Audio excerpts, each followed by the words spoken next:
get your lick back and get your lick back. Get your lick back. If a nigga owe you something, ain't no chit chat. Better stay up out the way, don't get your dishes splat. Stop letting this shit slide and get your lick back and get your lick back. I feel like I'm JX. J-Way. I'm a perfectionist. Adderall got me restless. I'm gone. Run with a wild crew, they get reckless. Young boy, come up off that neck. Give me that. To the trends. See a lead, be the band. Good morning, happy Sunday, and welcome to another episode of Corner to Copa. I'm here with my co-host, Coach. He's got his Philadelphia Eagles gear on. It's a green and white big weekend, baby, after the Spartans' big, I wouldn't say big time upset, but good home road win against Coach Cal in Arkansas.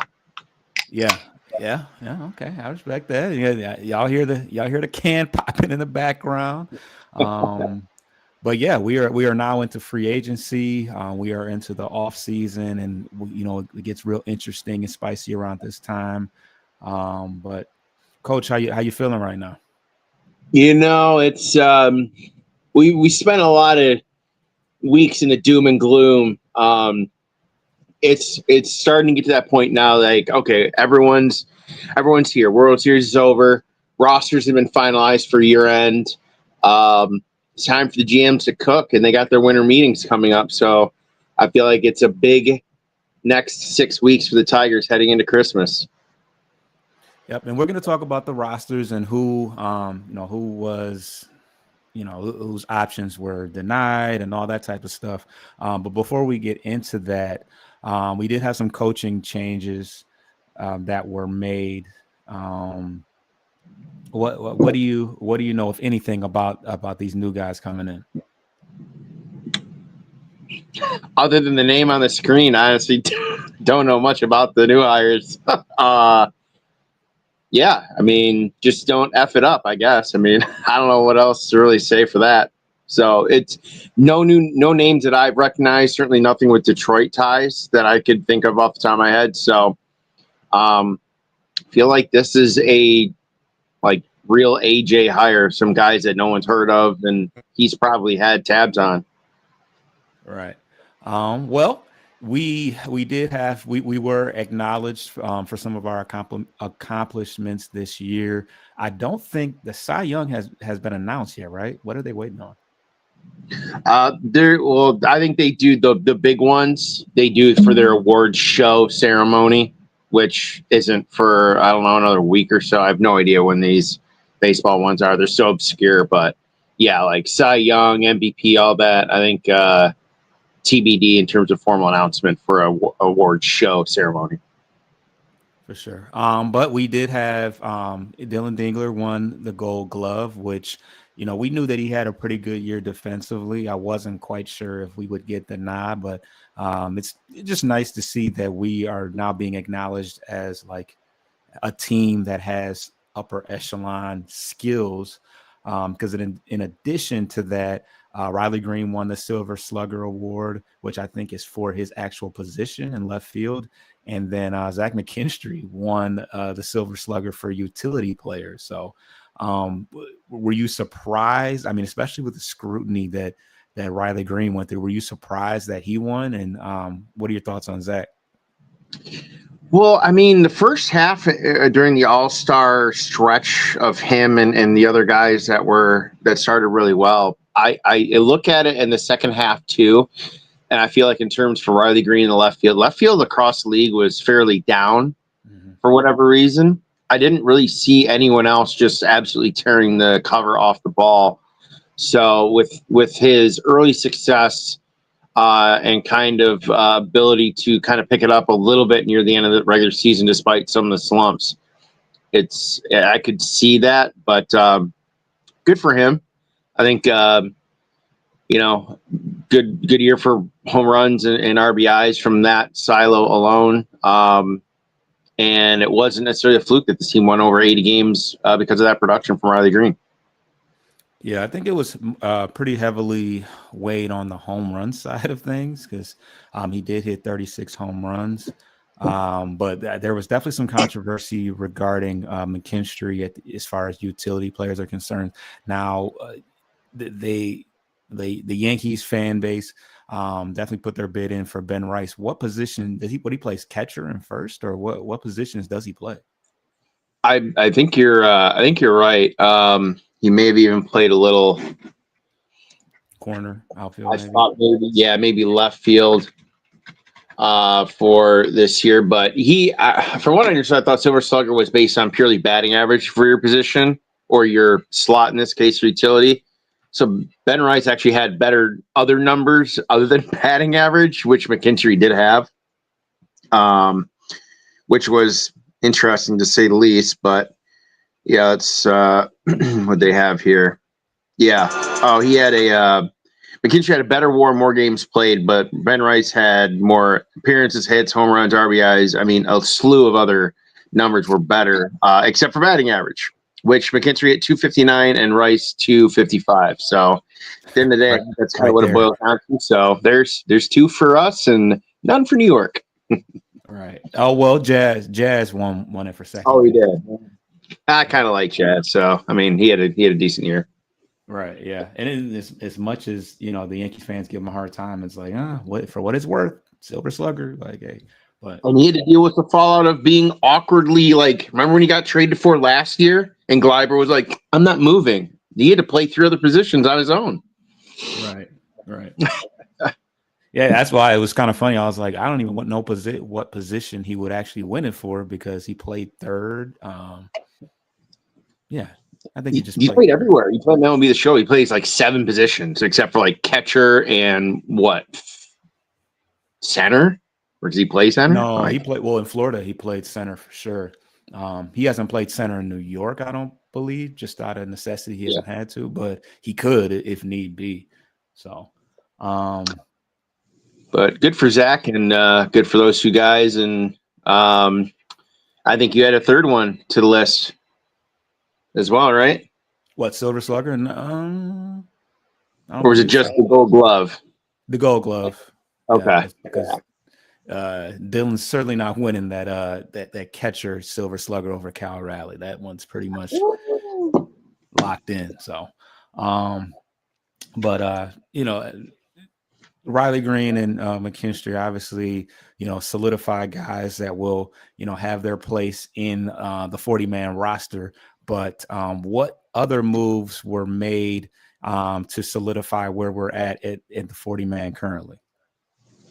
So those that were on the 60-day IL year's end became activated, and of the guys that had options, only Glaber was tendered a qualifying offer, which in short, for those that are not aware how this number comes out for the offer, because it's not a number that the club, gets with their scouts and say, okay, this is what we think, arbitration, this is what we think he should be valued at. No, the qualifying tender allows a team to take the top 15 contracts for that position, for that player's primary, that is, and average it out to that 1-year qualifying offer. So that would be the salary number for Glaber, which comes out to, I think they said little over 22, I think 22.5 million. Would be the qualifying tender. I think slightly higher than what he was just making now. And frankly, I think he would get more on a multi-year deal with another club going forward. So in terms of the offer, I think it protects Detroit. They'll get a compensatory pick if he declines it as a result. But either way, I don't see a scenario where Glaber stays for another 1-year deal for roughly the same amount he was making this year. So he gets a $5 million bump because he made 17 last year. Do you see he would have to take less AAV, but with more years of security, I would think? Or do you think that he can get 22 to 25 on the open market with multiple years? I think he can get 20. I think 20 to 22. You look around the league elsewhere, second baseman, and no one really kind of jumped off the page terribly. So I think, and again, with the pedigree, his ability to fight through some injury at the end of the year, which was admirable, did it maybe impact the team from an output standpoint? Sure. But I mean, that's kind of what makes some of those guys, real clubhouse glue guys in terms of sacrifice. So I don't, for him, if I'm him, he left New York because he wants a long-term deal. And he took the 1-year deal with us to try and show that, hey, I can still do this outside of New York.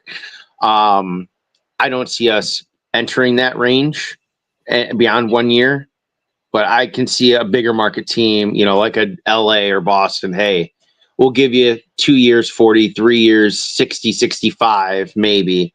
We'll front load it. You know what I mean? We'll pay him more early, but yeah, I don't see anything more than a 1 year disqualifying offer for Detroit. Okay, so Jim Bowden of the Athletic predicted 4 years, 52, which would only be, I think, 13 a year. Yeah. And then it looks like this particular website. Who is this? I don't know. This is just as far as the predicted salaries. They're predicting him to actually go back to Detroit with that qualifying offer. So I don't actually. I would venture to believe that he takes the 452 over the qualifying offer. Because he is getting up in age. He did have a couple injuries. He went on the IL after the first series, and then he ended this year with that hernia. So, I think that it would be a major risk to not get some more guaranteed money, but 22 is pretty solid though. For him, just because, I think he reaped the benefits of that juice ball era where he hit like 40 home runs in New York and stuff like that. Because he's been on a bit of decline power wise, but he did have one of the best eyes in the league.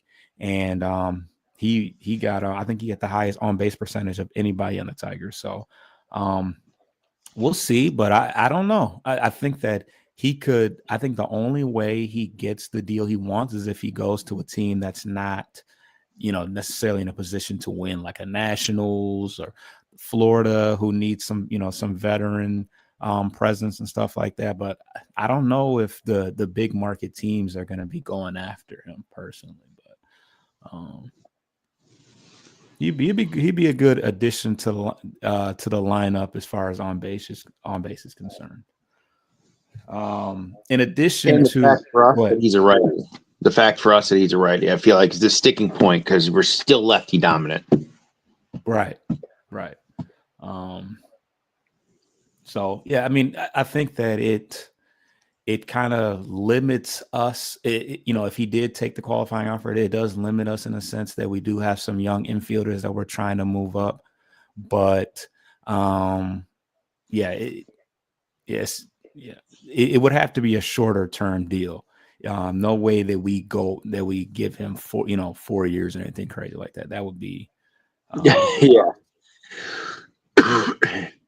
but in addition to that, contract wise, Jack Flaherty did opt into the final year of his deal, which was worth what, $25 million? 20 million. 20. Okay. So yeah, I don't know. It was, extremely wishful thinking that he would, retire or opt out. He certainly was not going to get that on the open market. I actually saw some comparable stats, and it was oddly similar to Dylan Cease from what I saw. Obviously Cease is a superior player, but their ERAs were kind of in the same realm of 470. So it just goes to show how things can be, manipulated and narratives can be built. But hey, numbers are numbers. I'm just looking at them. So, but any other thoughts about Jack Flaherty before we get into our first break? I mean, I feel like with how fast of a turnaround it was when he said, I'm going to take my time and think about it, we thought, ooh, this could be it. Maybe he thinks the writing's on the wall, but then it was like a week or 10 days later. It wasn't that long. And then I'm thinking, I don't think he had any intention of retiring. He was going to take this money after how bad of a year he had, because he probably wasn't getting anything close to that on the open market. So he did it to protect himself. And frankly, if he has even anywhere close to a similar year heading into 2026 from last year, I would see that potentially being the end. But he stayed healthy last year, so we'll see what happens, I guess. But I mean, that's been the name of the rotation last 2 years now, other than Skubal and Flaherty to a degree. Everyone else has just been decimated with injuries in the rotation. Yeah, and I view it, and I think I talked about this in the little short that I created, but it's a Maeda year for him. We're on the hook for the money, regardless whether he's playing or not. So if he's out the gate, struggling and he's basically unpitchable, I think you just cut your losses. Yeah, we'll have to see how everything else plays out as far as when Jackson Jobe comes back, whether Reese Olson's healthy, whether Skubal's still in town. I think those factors will keep him around, especially if he's healthy. But if it comes a point to where it's a numbers game and guys like Troy Melton is starting to advance and stuff like that, I think you just cut your losses and say, hey, we just blew $20 million, nothing that we haven't done before. So it is what it is, but I think he's going to get every opportunity to be a part of the rotation. I think he genuinely did want to come back. And after the how rough his free agency was last year, where he kind of hung around and just didn't have much action, it would behoove him to protect himself and take that money, because you don't want to be empty-handed out here unnecessarily, especially if you're in a place that you want to be a winning ball club as well. So but let's get to the first break, and then we'll talk Arizona Fall League on the other end of that.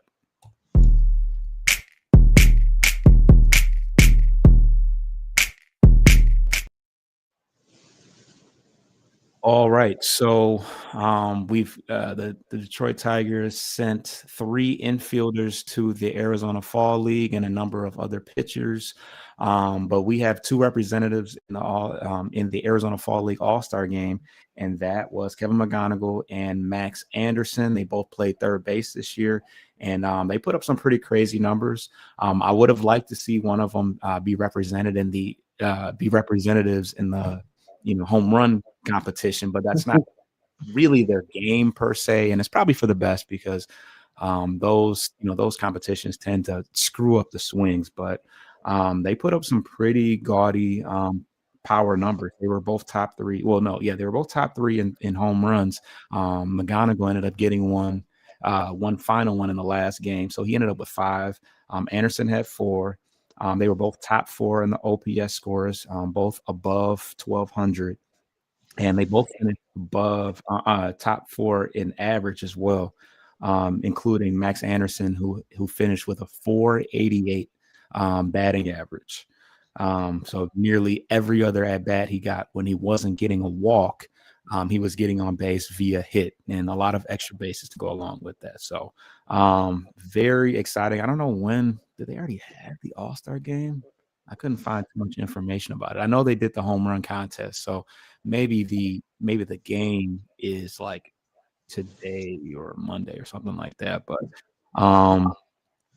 yeah, it was fun to watch some of the highlights.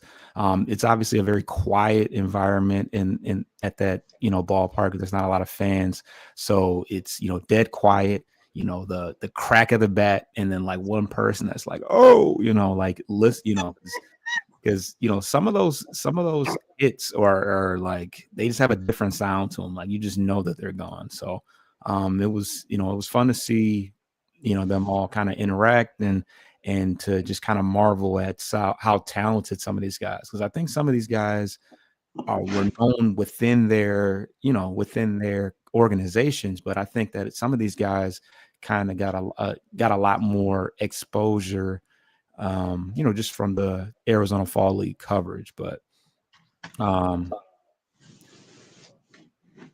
Yeah, I think it's setting up. I think it's setting up for McGonagall to get a very. I think it's setting up for both of them to get a very good look at the major league club and getting a spring training invite.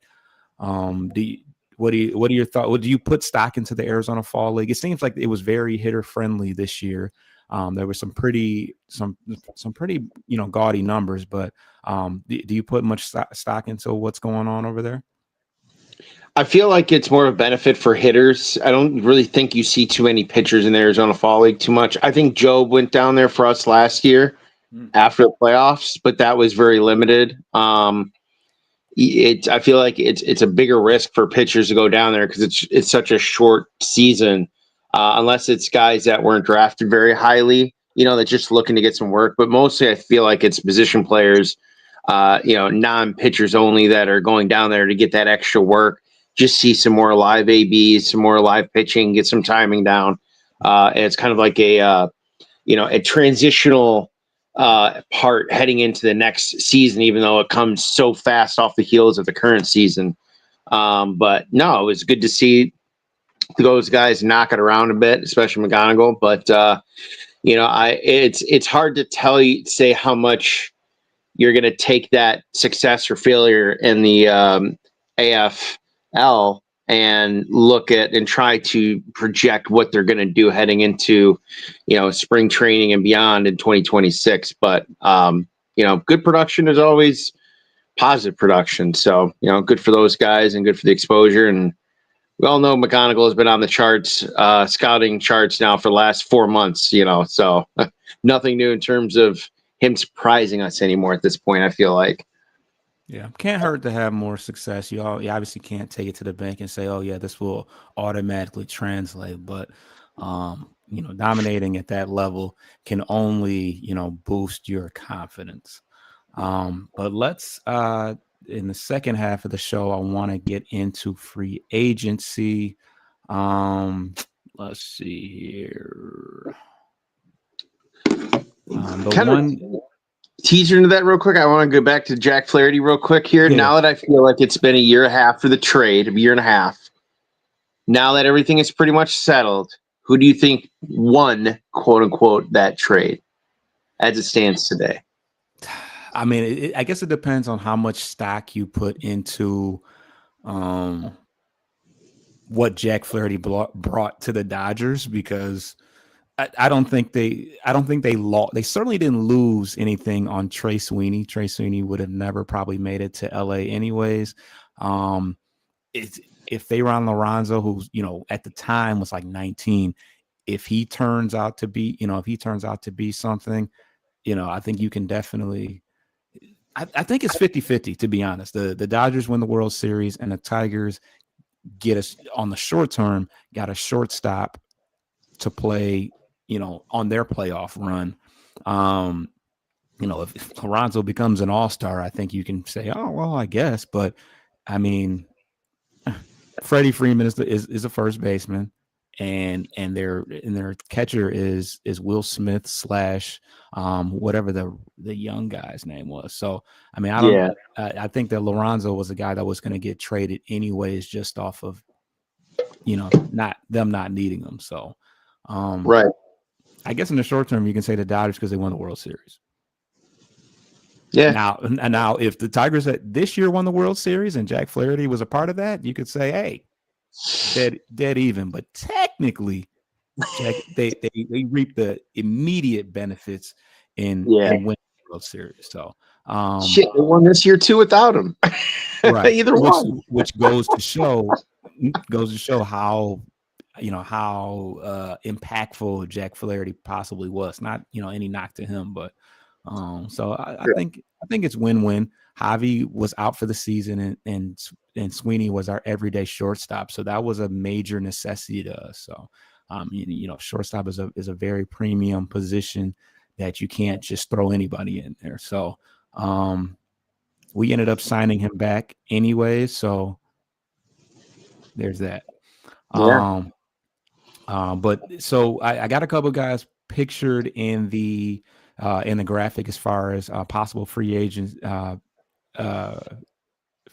acquisitions.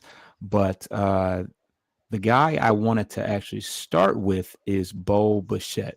Obviously, he's coming off of well, as far as the season is concerned, he's coming off a very down year in 2024, and he turned things around and was a major part of the Toronto Blue Jays getting as far as they did.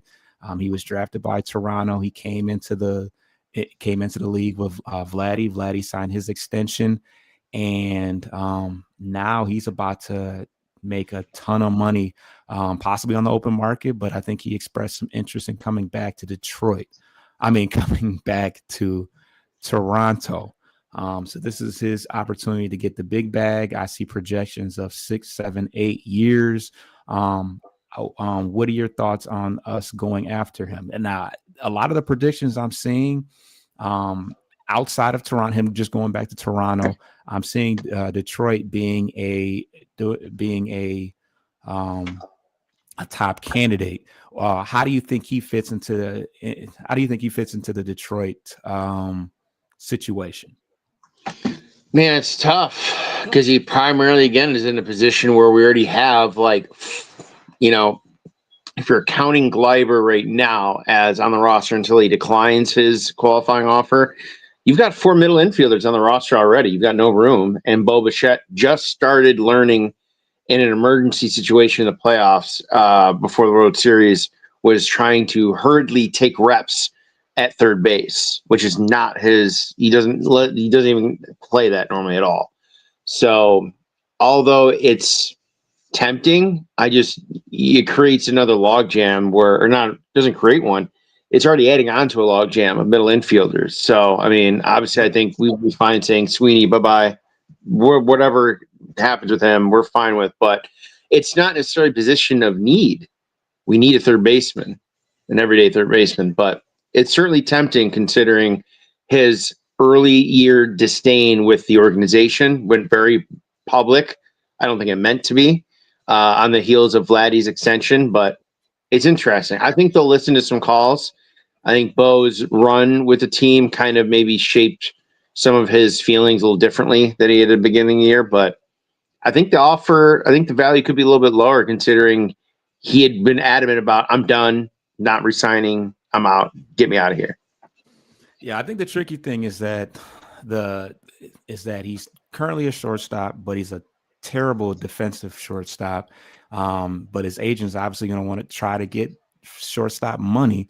But if you can convince him to move over to third base as far as long term, we do have a wide open hole there, and possibly Torres is more than likely going to leave. That opens up a spot for McGonigal, and then as far as Max Anderson, I don't think we really want to put McGonigal and Max in there together right now anyway. So maybe he's utility off the bench or starts the year in AAA. But as far as what Bo brings to the table, he's exactly what we need. As far as I know, his splits are pretty good with runners in scoring position. He does not strike out. Obviously, this team is a top 5 strikeout team. Just his ability to, his bat to ball skills. Look at the hard hit rate, the launch angle, and he's got pretty good power to all fields as well. So, that would play really, really well in Comerica. And, he did what he needed. He did what he needed to do. We kind of talked about him being a trade candidate. And as the year went on, it's like, well, I guess Toronto's not going to fall off. They're going to keep things going. So obviously that was off the table, but, he's still relatively young in the prime of his career. And, he's a guy that I could see playing alongside a Riley Green and possibly a Torque. Like his timeline is pretty good with the rest of the guys. He's a little bit older than those guys because I think they're around 24, 25. But the production is there, and I think his best years, he was pretty good, right out the gate as well. And he's obviously proven that he hasn't fallen off, and now he's got some more playoff experience. So But yeah, that's Bo Bichette. I think that it'll be interesting. One thing that an analyst brought up, and you kind of talked about it offline, is the uncertainty with Scooble. Do you feel that he would be a little bit more reluctant to go there, knowing that long term they're going to be losing, that the Tigers could be losing their best player? Do you think that plays into his mindset, or is it kind of just like, hey, if you got the bag for me, I'm willing to ride it out? If they were winning like 90% of the games he was starting, and that was a big reason of why they were getting in the playoffs, then maybe. But I mean, we struggled to win with him down the stretch at all over the last month and a half, and we still somehow found a way to make it despite losing some of those games. We're not even scoring for him in that fact. So I think there's opportunity as an offensive-minded player such as himself to say, hey, I can come through in at least a handful of these situations or more. I think I can win us more games than we fell short of this past year. And I think if he thinks that Scooble's on the way out, well, I mean, you look at the rest of the rotation, there's still a lot of, talent on that, rotation. It's a matter of health at that point. So, and you've got guys that are just coming off some silver sluggers and some guys that have been bopping the ball, and Carey and Riley, Torque having a bookend good year, probably the best overall year in terms of hitting when it mattered in most cases in terms of delivering, and obviously improving his patience at the dish. So I think Bo would be a nice piece offensively. It's just a matter of what are we going to offer?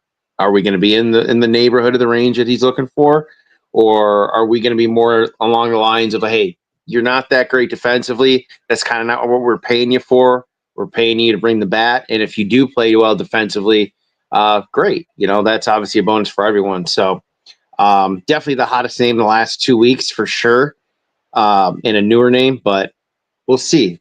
But I still think the first move or formal decision will be Scooble. If they start signing guys, I have no idea what's going to happen at that point. Anything decision made after that, buckle up. Right. And as you can see by MLB TradeRumors.com, the predicted amount is 8 years, $208 million. 8 years is kind of, scary to think about, but when you look at the AAV, it's not that much, because 20 times 8 would be 160. So 30 times 8 is 240. So it's under 30 million a year. Just 30 would be 240. So just under. So not bad. He's young. He proved that. I mean, I guess I would like his power numbers to be a little higher. He definitely hits for a high. He definitely hits for a high average. He hit 311 this year, and his expected batting average is in the 99 percentile. So, and I think that's just due to the fact that he is not going to strike out, and he makes hard contact, not just hard, clean contact. So I think that plays well. His bat speed's not that high, but his obviously his bat to ball skills are top notch. And hey, Kevin McGonigal with the bat to ball skills that he has, combined with Bo Bichette, you got two guys that are not going to strike out. They're going to put that ball in play. So I think it creates a nice little mix with your Riley Greens and Torques of the world that are probably going to hit 30 home runs, but they're also going to strike out 100 plus times, maybe 200 plus times if your name is Riley Green. Because how many he have? I think it was like he had over 200. He had like either 209 or 211, including the playoff games when it was all said and done. So yeah. Hey, I'll tell you right now too, I'm paying him that AEV than I am Alex Bregman over a 2-3 deal right now. I'll say that right now. I will pay that man his AEV over Alex Bregman if it comes down to it. Yeah. I mean, he's younger, and I guess that's all he's got going for him is he's younger, because Bregman is a great defensive player. And well, to your point too, didn't McConaughey play a little bit of third in the fall league too, or late in the season to try and learn that position? So I mean, look out if he gets a full winter getting reps at third. All of a sudden, to your point there, all of a sudden, even if Gleiber does go elsewhere, Cole kind of moves back to second. You get Bo, maybe with Zach a little more in the middle infield potentially to let the corner outfielders eat more in terms of carry and maybe Jemai Jones potentially or JHM. So again, we're getting a little bit of outside of ourselves here, but yeah, that would be interesting a setup if McConaughey somehow made it. Because I, in my opinion, right now about you, in terms of the prospects we've been talking about a lot this summer, I think only one, if any, only one makes out of spring training, and I don't think there's anyone else I can guessing that it would not be anyone else other than McConaughey. Yeah, no, the AAA is pretty much, career 4A type guys. It's really the Erie guys that you're gonna see make that jump, like the Clarks, the Briseños, the Lorenzo's. Those are the guys that are really primed to make that next. I mean, maybe Hyu Lee, because it's kind of, I don't want to say it's time, but he had a pretty decent year in AAA, so it's like, how long are they going to wait around on that? But he's probably the eventual Andy Ibanez replacement, if I'm being honest. But let's get into one of the first guys that was pictured in the graphics. This is a relief pitcher. The Tigers had a pretty solid back end of the rotation by the very end, but this is kind of a appealing name that another guy that I have been seeing rumored for the Tigers to be interested in. Try not to be biased, and you'll see why I say that. Devin Williams, who played for the Yankees last year. He was traded away from Milwaukee. But I mean, when you look at, he didn't have, what are his numbers? The ERA is very high. He got benched at one point. Yeah. So there's that. But I mean, this guy was probably the best relief pitcher in baseball. What, the year prior to that is 125 ERA for its, or no, 2023, he was probably one of the best in baseball. But I don't know if it was due to him playing in New York or just the big market, bright lights. But I mean, the expected analytics, work really well. Obviously, the Tigers need a strikeout guy. Finnegan is more of a ground ball pitcher. Will Vest is, for him to throw pretty hard. He's decent in the K category. But I think that Devin Williams would solidify the back end. You could either play him I think you can still make Vest your closer if you want to. But Devin Williams obviously has good experience, and he's 31 years old, but he, it's still proven that he can get swing and misses. He can strike guys out, and he can also, induce weak contact and get the ground balls as well. So what are your thoughts on him? And I will pull up the expected salary for him. We see his pitch types. Yeah. Oh, wait. You see what he throws? Oh, yeah. See what we just went through this year with a pitcher that had those exact same two pitch types? From the same team, too. From the same team, New York, that we got him from? Yeah, hard pass.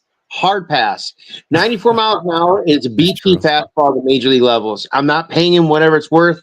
Bye-bye. No. I'd rather pay that money, whatever. I guarantee you it's going to be close to whatever Bo Bichette's AV is. I'd say within 3 or 4 million. And I'd be like, nope, that's whatever you'd pay Devin Williams. I'm paying this guy. And in fact, you could probably go get Dennis Santana from the Pirates for even cheaper than that, if he's a free agent or via trade. But that's getting a little bit ahead of ourselves here. But in terms of me, Devin Williams, nope, there's only one. Really enough room in this town for one Devin, and it's this guy. And what's funny? I'm looking at the Chase, the Ks and stuff like that, and it's off the charts. So I didn't even really pay attention to the pitch mix. So it's pretty crazy. And the average fastball velocity is only 94, but the extension, you missed the extension. I saw that 99th. That's lethal. So it plays up really, and he's not that tall. Usually you see that from, the extension for guys that are, maybe he is tall and I just don't know. But yeah, I mean, he's Tommy Canley is the poorest of men of Devin Williams. But yeah, when you look at the expected salary, 4 years, $68 million. I mean,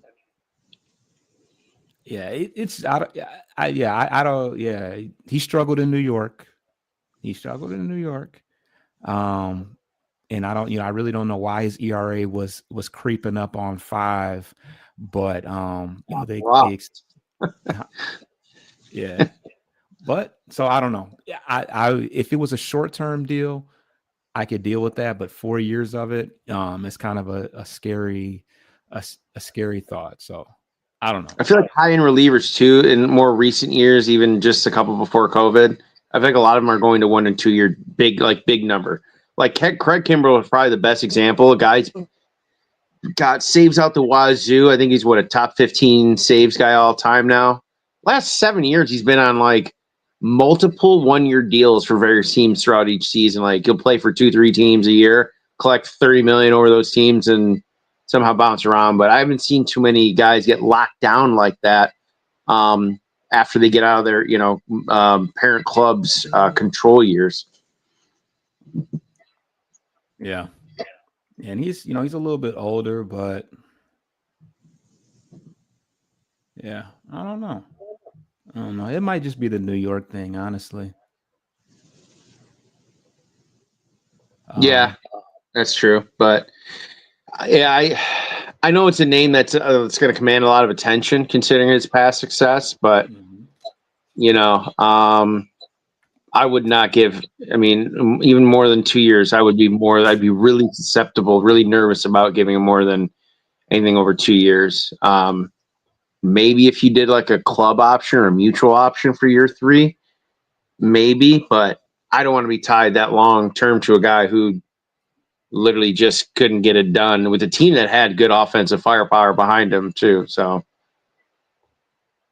Yeah, I mean, he wasn't a starter, so your run support doesn't really play too much into it. But because I don't know what his win-loss record was, but yeah, obviously the ERA was pretty off the charts. But you get ground ball. I mean, a guy that can get ground balls in Detroit.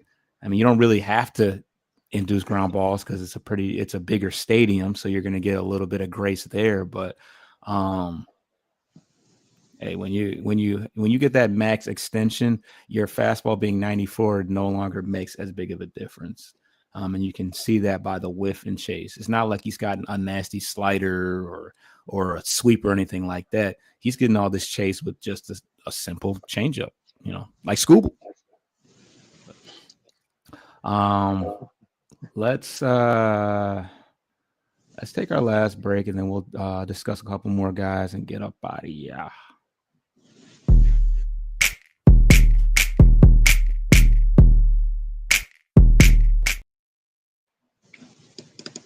All right, the next guy you are pretty familiar with, just from your general fandom. We are looking at Marcell Ozuna. So I need some more, some more power, some more, clean the lineup a little bit. Pretty much as far as the DH role, that was pretty much shared by Kerry Carpenter. Who else played DH last year? Torkelson a few times, not too often. Yeah. Wenceel Perez. I think it was mostly Kerry, but when Kerry played in the outfield, I'm trying to think who played DH. I don't know, but usually it was Colt would play DH if Gleiber was in the field. Right. Yeah, so that was Colt. Colt's kind of up and down. I think that he'll be in the mix this year as a utility type guy, but Guy like Marcell Ozuna, he's a little bit older, so he's going to be looking for a short-term deal. And he had a down year last year for sure. You look at his power numbers the last 2 years prior to that, 39 and 40 home runs. He's a righty. We need righties. And he's a guy that is going to get on base. You look at that walk rate, 99 percentile. So it's tough to say. I don't know if he dealt with injury. Nah, he had the same amount of at bats. So I can't really speak to why the drop in power production. But if you can get anything close to what he brought to you in his the prior years, you got a nice bat in the middle of the lineup that you can work with.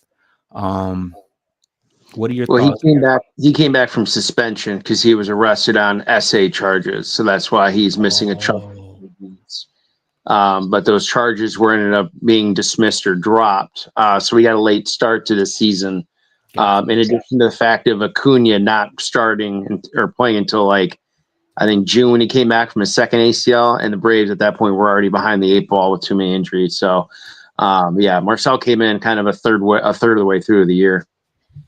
Okay. All right. So it wasn't even really a down year. He just missed. It sounds like he just missed some at bats. I mean, he still hit 21 home runs. He strikes out a decent amount, but his OPS was just a hair under league average. 800 is usually kind of league average for OPS. So if he had more at bats like he normally would, I think he's probably closer to that 850 900 mark like normal. But for scope, he is coming off of a 5-year, $80 million contract with the Braves, so about 15 or so a year was his average. Yeah, and Jim Bowden from The Athletic had him predicted at 1 year, $12 million for this year. How do you feel about the fit?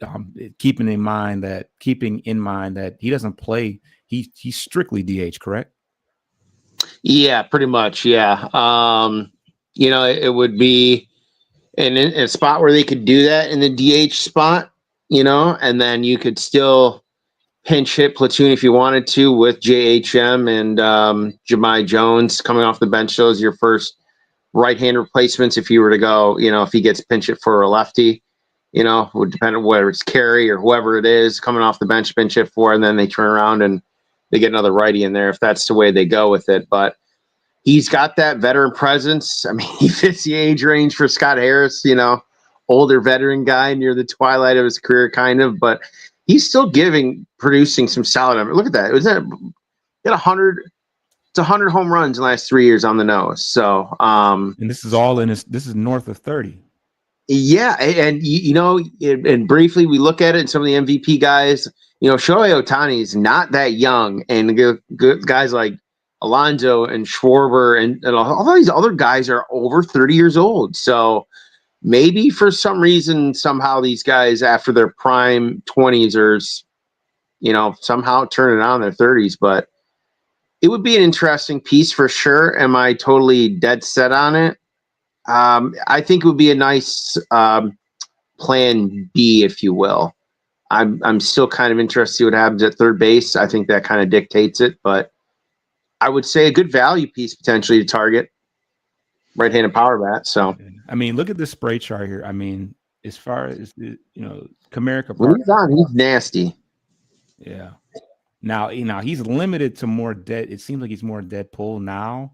Because you look at the comparison between that and this, it kind of disappears, but right.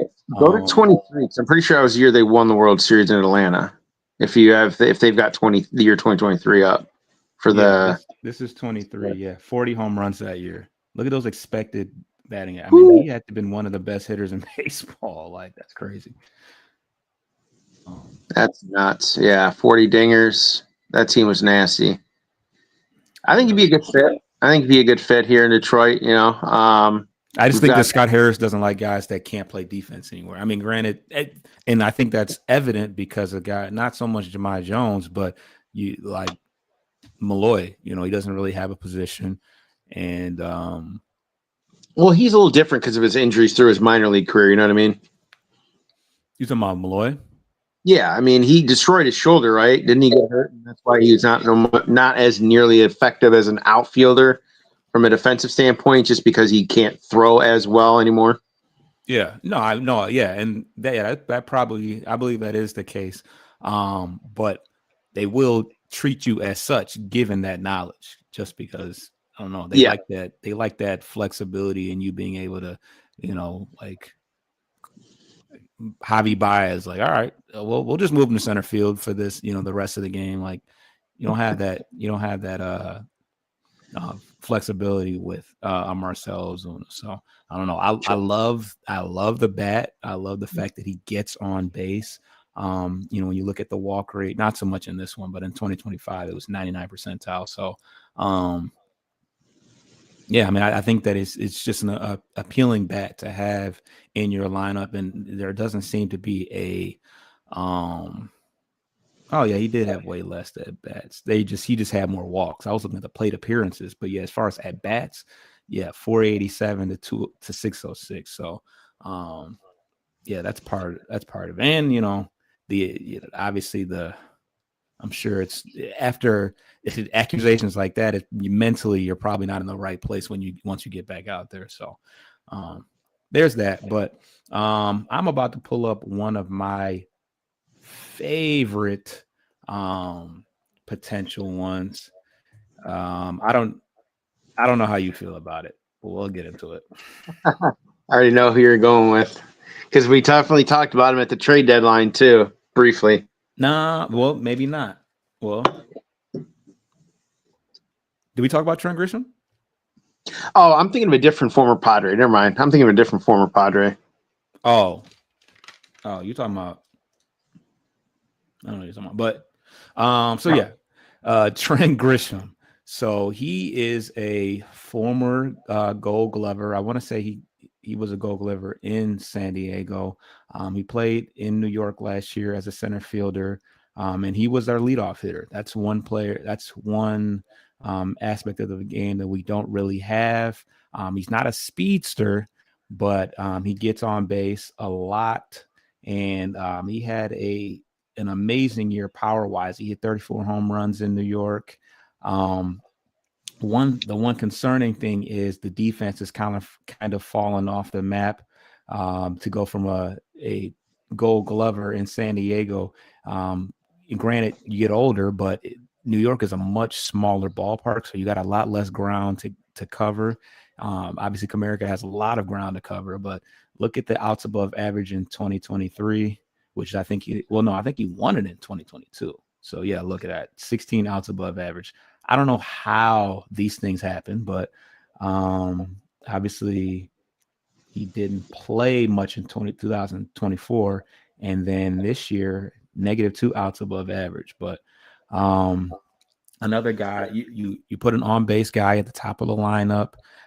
You add more power to the lineup. He is a lefty, but in this instance, he would be taking over Parker Meadows' position unless you move him to the corner and you find somebody else within the organization, whether it's Wenzel Perez, Riley Green, Javi Baez, to put in center field. But I like I like a guy that can get on base at the top of the lineup and somebody that can, hit for power as well. Plus, he's got a mustache that, that rivals Jahmai Jones and Rogers, and he's from Texas and wears cowboy boots. He would fit right in. He's an ex-Yankee like the rest of those, like a couple of these other guys. So I think he would fit right in with Riley Green and the rest of the mustache people. What are your thoughts on Trent Grisham? I think he's a solid teammate and locker room guy from what I've heard. There's really, he's got his own.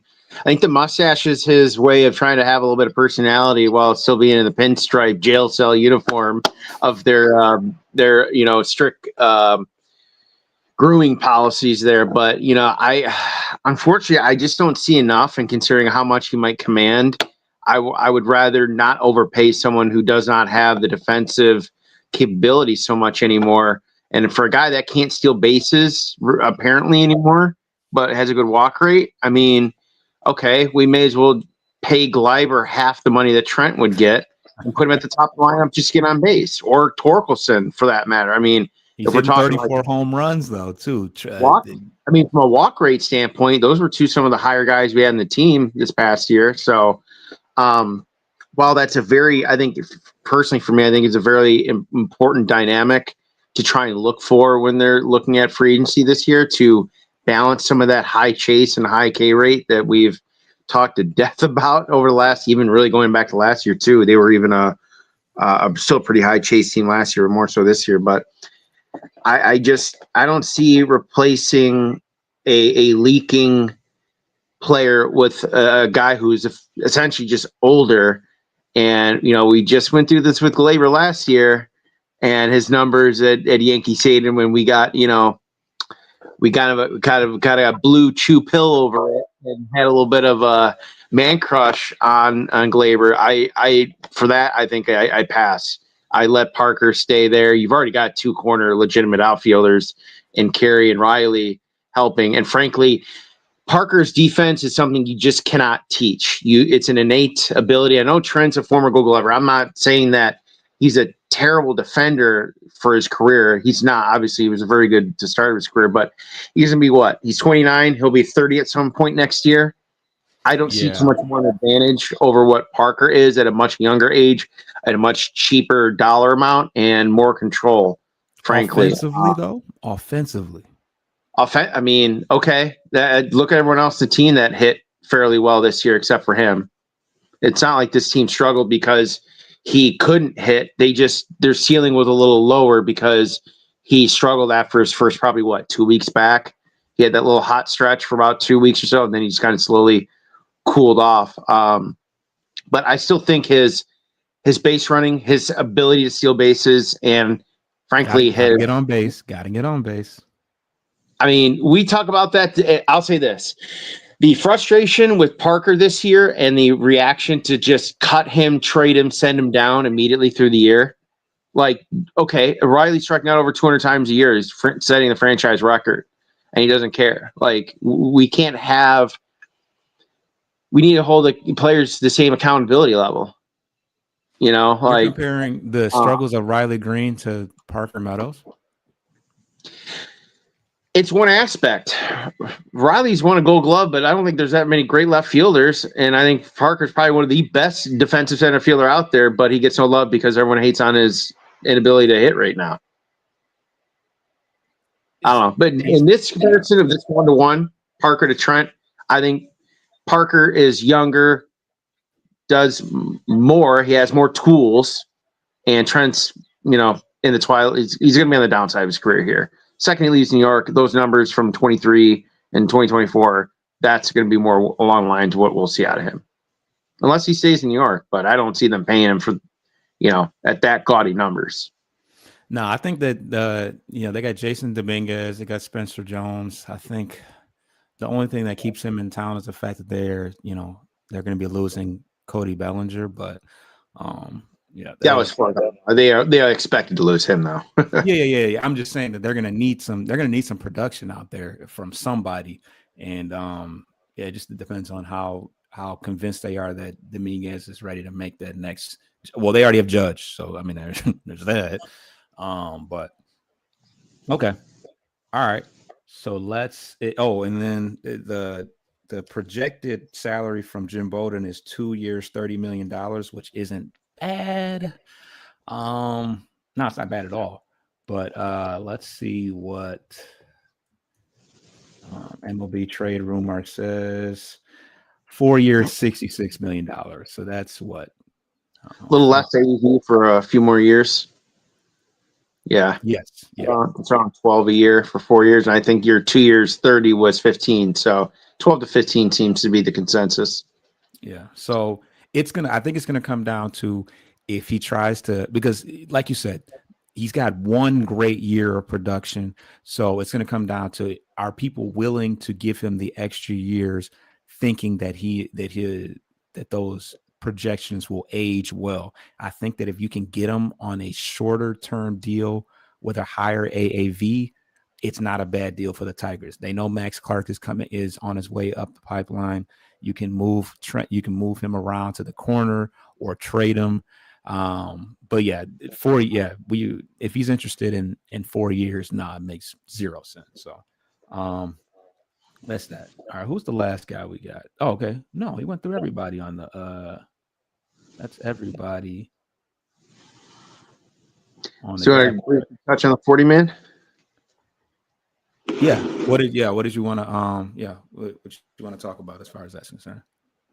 So I know we'll kind of tease the end of here because I know we're coming up on an hour for this show here, and there's still a little bit more to talk about. So we'll kind of, I guess, semi tease this. I think you made a great point a show or two ago about some of the younger guys that have kind of made a name statistically for themselves this year that you would like to see protected on the 40 man, and based on the other news in terms of the tender and qualifying offer to Glaber, guys like Urquidy, Ibanez, Foley, and Alex Lang are all expected not to be offered a qualifying offer, which would effectively make them free agents off the 40 man and create some space. So if those four guys, Urquidy, Ibanez, Jason Foley, and Alex Lang, with the note of Alex that there's the probability that if they do that, they'll just re-sign him as a minor leaguer to Toledo.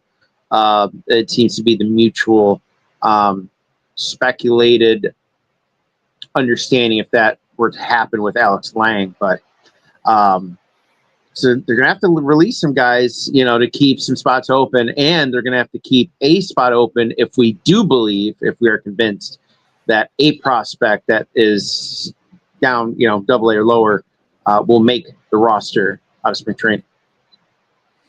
Yeah. So you said Urquidy. Who else did you say? Urquidy, Andy Ibanez, Jason Foley, and Alex Lang are expected to not be tendered this offseason. Okay. Yeah, I know. Yeah, I mean, guys like Alex Lang, he got a quick look when he got back from injury. Foley is an interesting one. Kind of fell off there. Ibanez, we pretty much said, he's kind of worn out his welcome a little bit. He's a little bit older. I think he's like 32, 33 years old. So, he may try to find something somewhere else, but none of those names really jump out at me. Let me pull up the 40 man. I feel like Drew Sommers has got to be another one that they'll end up cutting. I mean, he was a mid-season acquisition lefty, big boy, didn't really do much at all, and you still have Holton, Bailey Horn, Brant Herter, and Sean Gunther, all with more experience and service time above him. So I would expect that they cut him as well to open up an additional roster spot. Yeah, Tanner Rainey. You got Ty Madden, Tyler Madison. This may be old because you said some of these guys didn't. Yeah. This is probably this would have been it so far. Yeah, I don't see anyone else on the 40 on the offensive 40 side other than maybe Bierling. Yeah, I see Bierling. Cutter traded. Aside from that, the only other guys I can think of would be maybe Trey Sweeney, if that. Jake Rogers. He's expected to stay. I don't think they're going to cut him, and I don't see a reason why they would. You don't necessarily have to. They got another year team control with him, so considering because he's better. Eduardo Valencia, that's why. Yeah. Then that's a spot you would go with, or you would leave an empty spot for him on the 40 man, and you keep them on the 40 man in case Jake does not improve at all, and then you end up parting ways them during the middle of the season. You bring this kid up. Yeah. So for those that aren't able to read the graphics, it says Eduardo. This was TJ Stats. Is the guy? Yeah, Thomas. Yeah, TJ Stats. Eduardo Valencia is an interesting name to keep an eye on as we approach the Rule 5 deadline. He led all eligible players with a 158 WRC. All eligible players. I think that's all minor league players in general, and flashed impressive power metrics in AAA. Valencia may be a viable option for teams looking for a backup catcher. Yeah, teams like us. Like what? Like why? Yeah, you gotta do what you gotta do. I mean, like I said previously, I've never heard anybody really speak on him in the coaching staff. So I don't know. Maybe they just don't have the belief in it. But that would be kind of crazy if he slipped through the cracks and just nothing happened. So I don't know. I've been trying to look around and see, when the Rule 5, when that was all going down and all, and it's hard to find information about it, but yeah, I mean, if nothing else, it's like he could have, if somebody needed an extra minor league bat, like at least put him in a trade or something. Don't just let the guy go for nothing. So it's every December, the Rule 5 draft. So it'll be coming up here, probably because that makes sense, because the winter meetings start in December with the GMs down in Florida, I think. So that makes sense that they do it while they're down there. Yeah. So we should be hearing something real soon about that. So yeah, we will leave it at that. If we have any news that pops up during the week, we'll try to keep you guys up to date on that. But in the meantime, just to subscribe to the channel. We're throwing some shorts up throughout the week, and still bringing you weekly shows. Free agency has begun, and we'll just have to wait for the first shoe to drop as far as the big moves in free agency. Coach, any parting words before we get up out of here?